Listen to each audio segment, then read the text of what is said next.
Well, that is how a neighborhood in Federal Way woke up today from that massive car explosion.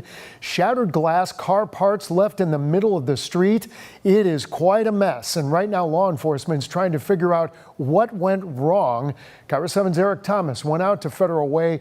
And Eric, neighbors are on edge as detectives try to put these shattered pieces together.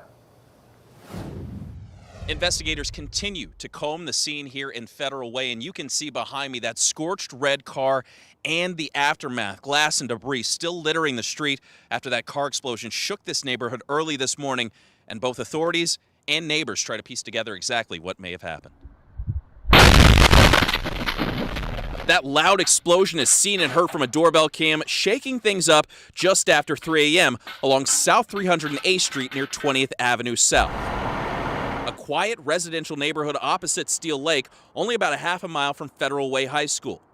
As a result, the bomb squad and Federal Way police investigating after shockwaves shattered windows on nearby houses, waking neighbors and sending those within earshot into a panic, including Vicki O'Reilly, who has relatives staying with her. Well, my sister-in-law was scared and yelling at me, so I just came out and said, "Hi, help me." I said, "What's going on?" There was a bang. It seemed like an extremely loud thunderclap or certainly a loud explosion that moved furniture. I could feel like that concussion.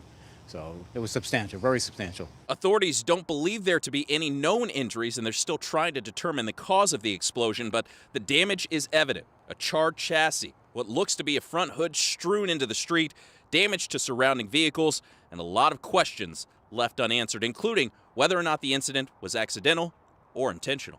We often will hear maybe a mortar, I think, go off in the middle of the night, and I'm always a little bit afraid that it's a gunshot, but this was much louder than that.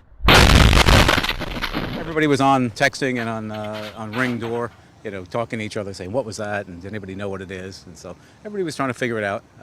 But again, like I said, when I see the emergency vehicles, I just want to get out of the way and let people do their job.